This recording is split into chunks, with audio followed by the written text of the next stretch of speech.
What's going on, everyone? Welcome back to the channel. It's me, Mark.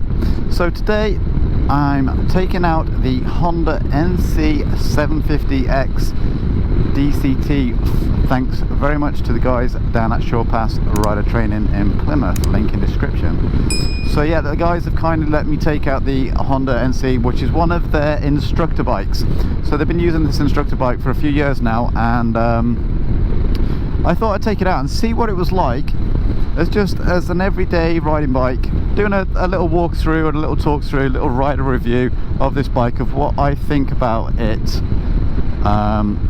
as just a beginner motorbike or a first big bike motorbike. And this car's up my bum. It's 40 mile an hour, don't you know, lovey? Yeah, as a beginner's bike, and as well as to talk about the DCT, because when I first got on this bike, I was used to riding obviously a manual like the majority of riders, and jumping onto a bike where it makes those gear changing decisions for you, it's a little bit weird, so to speak, and it takes a lot of getting used to. However, once you do get used to it, it's so easy to ride. It's just basically a 750cc scooter, and it's not without its faults, the DCT, so the dual clutch transmission, the automatic gearbox. It's not without its faults, but it does make riding so much easier, especially in town. Okay, so you don't have to worry about feathering the clutch, don't have to worry about stalling. All you have to do is bring yourself to a nice controlled stop, and the bike will take care of all your gear changing for you. And obviously you won't stall at traffic lights, or if you're doing a U-turn, etc. So like I say, but it has its quirks, and namely those quirks are when you're going around small roundabouts. Sometimes the bike, if you roll off the throttle a little bit because you feel like you're going a little bit too quick around a roundabout, the bike will downshift, which is a bit off-putting. But you soon get used to that, and what I tend to do now is put it in sport mode, and that means it will hang on to the gears a little bit longer. This road is absolutely amazing, beautifully smooth tarmac, nice and wide, visibility as far as we can see. And so what we're going to do, guys, on the NC, is we're going to go down to one of my favourite places. I've been there before on many a bike review, and we'll get off and do a walk around. So what's it like to ride at a decent pace? So obviously I'm within the speed limit. I can't actually see fully what speed I'm doing because somebody put a GoPro in the way of the camera, or the GoPro in the way of the speedo. But once you've got it moving, with the centre of gravity of this bike being so low, so it's got it's twin cylinder 749cc engine, kicks out about 58 horsepower. I'm not sure exactly off the top of my head. I will put that on the screen for you now. So the bike is not intimidating at all, but it's plenty quick enough. And like I say, with the DCT, you can get it going, and then just concentrating on twisting the throttle and going. It's a Honda parallel twin, and the engine is canted forward quite a long way, so that brings the centre of gravity down. The other thing is the petrol tank isn't the petrol tank sat here in between my legs. This is the bonnet where you can put your sandwiches and other things, and the petrol tank actually fills up from behind you in the pillion seat, and obviously it's underneath me. So again, it brings the mass centralisation philosophy massively. So again, the bike is not top heavy.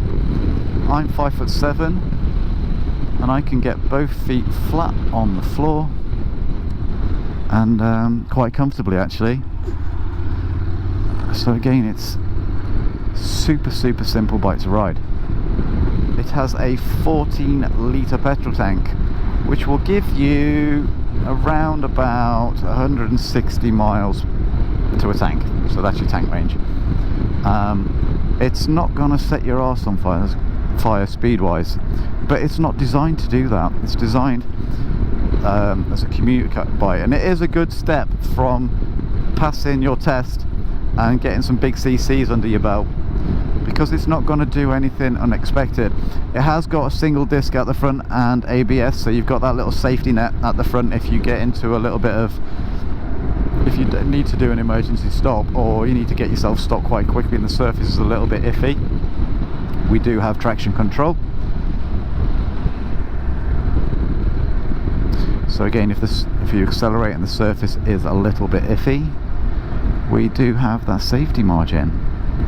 And there is a couple of Dartmoor ponies just grazing.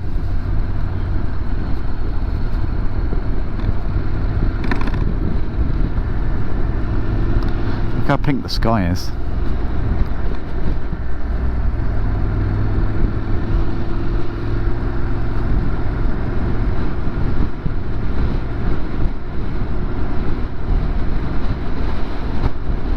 I do love it up here. It's so peaceful. It's quite, considering Plymouth is just over there on the left hand side of me. Yeah, considering Plymouth's just over there on the left hand side of me, it feels like it's still wild, it's still rough, and it's still raw. It doesn't feel like humans have like taken over it and spoilt it. I mean, like I say, it's full of gorse, and you should put some lights on there, Mr. Horsebox, and make it easy for everyone. And yeah, it's still rugged and wild, and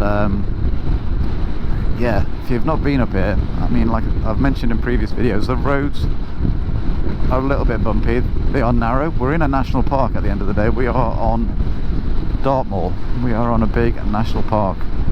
It doesn't want to have smooth roads. I think it would spoil it if the roads were immaculately smooth.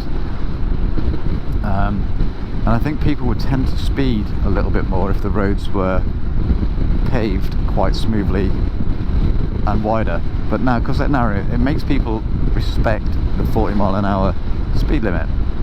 And if you are speeding, you are going to get yourself into trouble, because we could come over that blind crest there and there could be a pony or two in the middle of the road.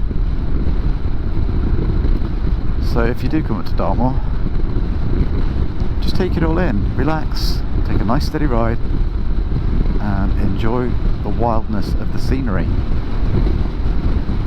Like I say, when I first started riding this, I wasn't a fan of I wasn't a fan of the DCT. I still prefer a manual bike over the ECU doing it for me.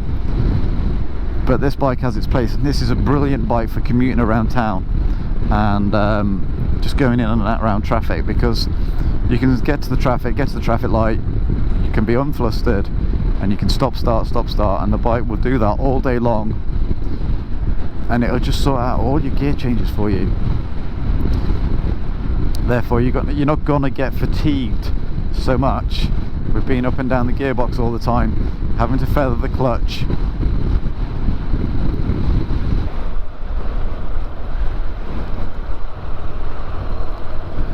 Let's just see where this goes. I've never been down this way.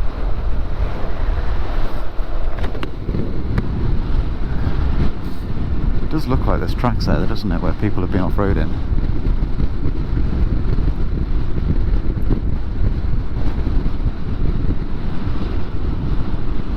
No camping, no motorhomes, no overnight stays.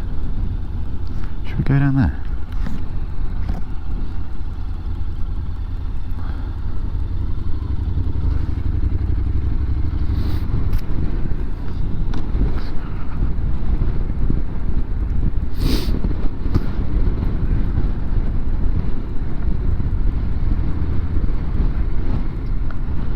Well, this is cool.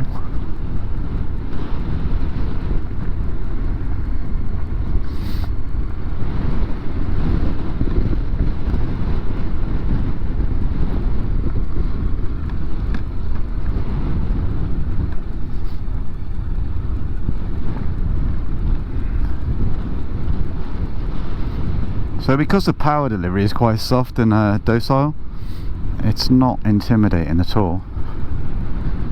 and we're just tickling it over the little bumpies.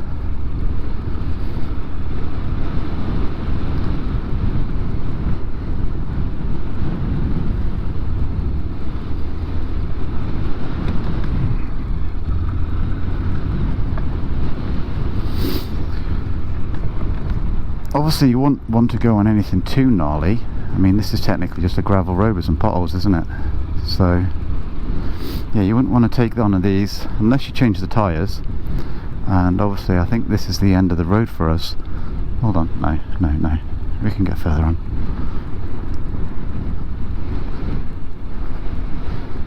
So I don't actually know, hold on, what's that say? Farm access to farm only. No other permitted vehicular use. Dogs to be kept under control, so we can't go. Oh my god, the scenery. So what I'm going to do is turn this around.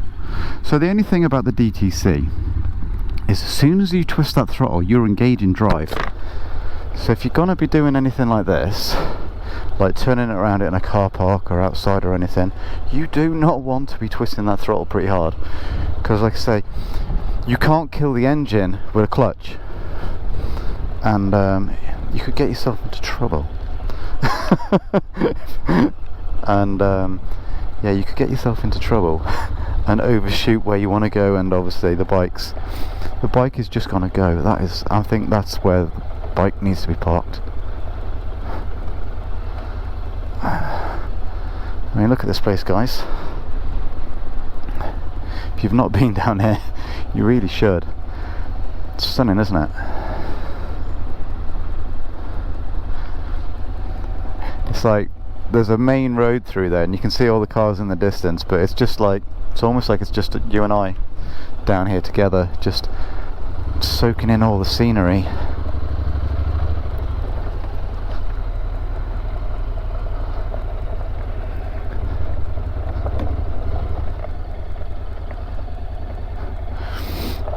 I mean, this is a really good test for this bike. So you wouldn't, it's so easy to ride. I'm stood on the pegs and just relaxed, and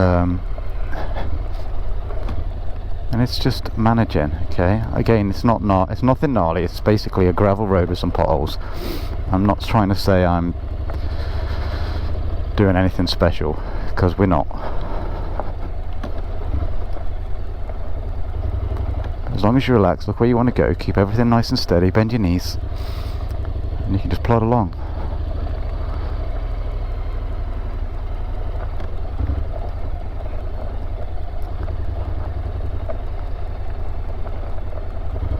As long as you keep a bit of positive throttle, the bike will keep moving forwards, and then you won't feel the weight of the bike. So talking about the weight of the bike, it's not light, okay? We have 224 kilos underneath us. However, because the centre of gravity is so low, not Han Solo, but so low, because it's Han Solo, there we go, and we're back on the road and we can sit down, because we're not Ewan McGregor and Charlie Borman. My hands are too hot now. Because the centre of gravity is so low, you don't feel that 224 kilos once you move in. Han Solo. So I'm going to take you around here a little, and see if we can get off the bike somewhere. We'll have a little walk around. That sunset is lovely.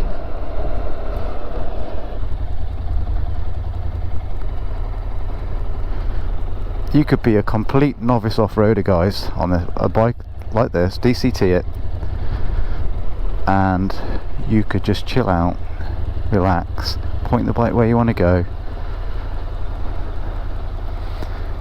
and it will do it. It will do it. Alright, so neutral. So if you put the side stand down when it's in gear, it will stall. And it will stay in gear, so if you can't go to move it around, it will be quite heavy, because you've essentially left it in gear. And same with any bike, if you leave it in gear, it's going to be hard work to pull it around. So as long as you keep it upright, You can manual handle it around, and it's not, you don't feel the weight. It's only when you let the weight fall towards you. There we go. I might put it there. Side stand down. Ground's pretty hard, so it shouldn't fall in.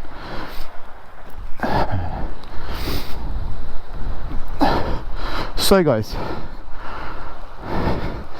Honda NC750X 750cc DCT, so it's got the dual clutch transmission, automatic gearbox, but Honda come up with the fancy words, as all manufacturers do. Single disc at the front, ABS, rear disc, single disc, traction control. Again, such an easy bike to ride, and the guys that down at Shore Pass Rider Train, the instructors, or a few of the instructors, use these as their bikes, and they're riding them all day, and they are super easy to ride and do their job on. So if you're in the market for a big bike, your first big bike, or you're looking for a commuter bike or a second bike, so I spoke to somebody the other day, and he was looking at getting one of these as his second bike, his town bike, and for commuting to work. And I said, massively easy and brilliant ride for doing that job. Again, you could tour on this, you could get yourself a top box, throw some stuff in, or if you want, you can stick some stuff in the front bonnet, front trunk, and you can fit some helmets in there. So it's 22 litres. I've got my wallet because I need money. I've got some keys for stuff. I've got my phone because you know, there's a pirate bike, and I've got baby Droney with me, and it's not actually that cold anymore, or no, it's not even that windy, so I might throw baby Droney in the air, throw my gloves in there, and you can put your sandwiches in there. So you could park this bike up, if your helmet fits in there, there you go, you can get off the bike and go for a walk. Your helmet's secure, it's not locked to the bike in the elements, and you can also, like I say, throw your sandwiches in there, or you can put some waterproofs in there, bank, whatever you need to put in there. Like I say, it's, even though there's just you, me, a couple of cars passing by, it does feel like we're a million miles away from civilization. We went on a little off-roading adventure there, so I have to take my phone out to plug it into baby Droney. Let's see, I can hear, oh, it's the ducks. See the geese? The gooses are gandering.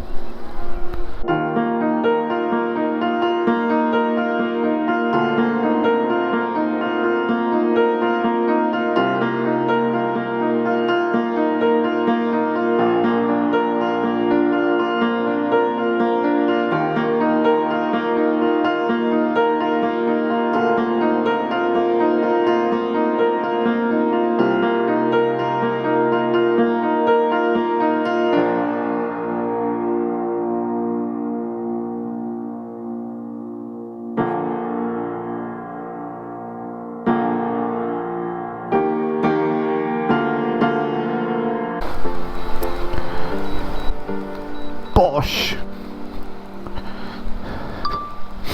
Right, let's put baby Droney to bed. So, while we're at it guys, so key goes in there, turn it to the right, opens the boot, turn it to the left, pops rear seat, fuel goes in there, like I say, 14 litres, gets you about 160 miles to a tank, depending on obviously your riding style. It would not be a, what's the word I'm looking for, a fair test ride unless we're going to take an ideal commuter, or a potential ideal commuter bike through a town and a city. So it is 6:32, so traffic will be quite busy in Plymouth still this time of day, and we're going to go and have a little ride through the town. I'm not going to go fully into the city centre because that's way out of the way I need to go. Okay, so once you've got the engine started up, so it starts up on the normal electric button, press the thing, start motor. We've got this button here, SD neutral. Okay, sport, dynamic, neutral. So if you want to get it into drive, we just press it to the right, and now we're in drive. It's in first gear. I just felt it go into first. And if you want to go into sport mode, click it again, and it'll go into sports mode. Okay, so you can see that sort of change on the. So if I go back, so neutral, dynamic. So to get it into drive, just click that to the right. We're now in first gear drive. If you want to go into sports mode, click it again. We're now in sports mode, and that means it'll hang on to the gears a little bit more and it'll give us more res before it changes the gears. And you can change just by pushing it right, and it'll change between the two. Sport, drive, which is just your normal town mode. I find the drive changes gear far too soon. So we've got sports mode. We have got a minus button and a plus trigger, so minus and plus, and that will change so you can override the DTT system. And just like the Honda Grom review I did the other day, the thing about Honda, their horn and their indicators are upside down compared with every single other manufacturer out there. Come on, Honda, let's get with the program. So we're going to head back, and then we're going to get onto the roads.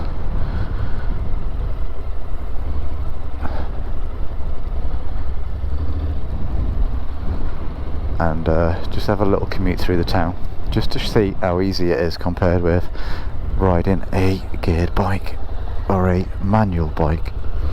Okay, remember, you have got drive. As soon as you twist that throttle, you've got drive. So if you are ham-fisted with your throttle inputs, you'll get an overly enthusiastic motorbike.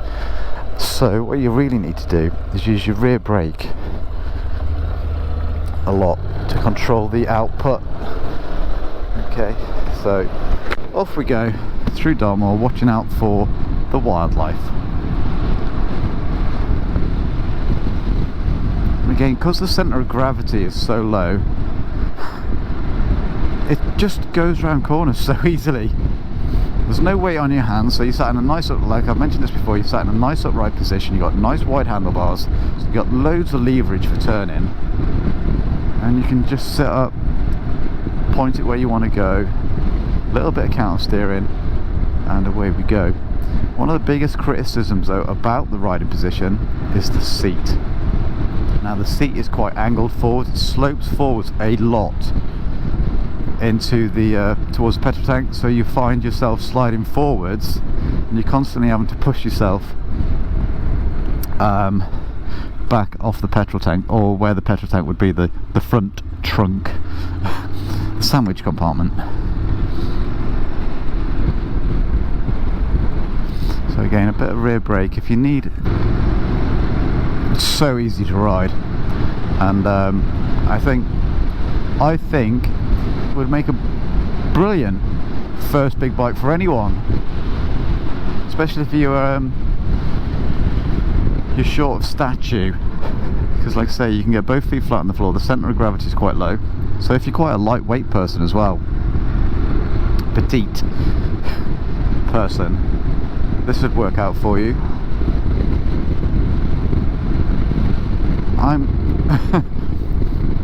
I'm quite happy with this bike. Would I buy one myself? Depends. It depends. It doesn't have that oh shit factor that the Double R has. Like oh shit as in when you twist that throttle, it's like the acceleration on a modern day sports bike is unless you've rode a modern day sports bike, you'll never understand it, if that makes sense. And that I'm not trying to be offensive in that way. Unless you've rode a modern day sports bike, you'll never get your head round the way and how fast they make power and how fast they make speed. But, and this is coming from somebody who owns a sports bike and loves sports, it's too much for the road. Far too much power for the road. You'll never ever be able to exploit a sports bike's abilities on the road without getting yourself into a lot of trouble with either losing your license, losing your liberty, or, dare I say it, indexing it. So yeah, losing your license, losing your liberty, or losing your life. That's how powerful. I mean, you can get yourself into a lot of trouble. Yes, the throttle goes both ways.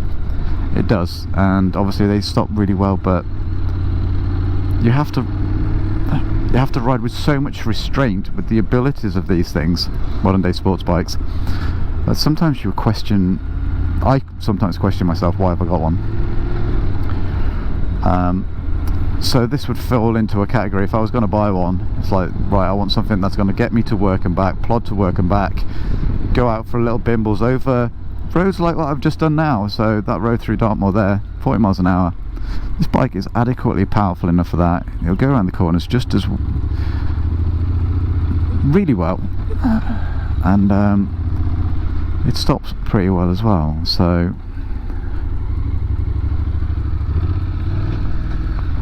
and you can take it off-road as well, a little bit. Nothing too scary, a couple of gravel tracks. So as I'm heading back into Plympton, before I get the gloves off to wrestle with this traffic, I want to say a massive thank you to Shortpass Rider Training down in Plymouth for letting me borrow this bike to take it out on a little review video. It's been loads of fun, I've quite enjoyed it, especially that little bit over Dartmoor. If you are looking to do your CBT, or you need to refresh your CBT after the 2 years, or you want to get your big bike license and start your journey into motorcycling, which you won't regret, guys, give them a call. I'll put the website address in the description, and if you got anything out of this video, give me a big thumbs up. If you haven't subscribed to the channel, please do so, it helps me enormously, and while you're there, hit the notification bell, that way you won't miss any of the future videos that I post. And once again, guys, thank you for watching. I really enjoy making these videos for you guys, and again, one more time, big massive thank you for letting me borrow this bike, Shortpass. I'll bring it back in the same state that you let me borrow it. Oh, hello, nice glutes.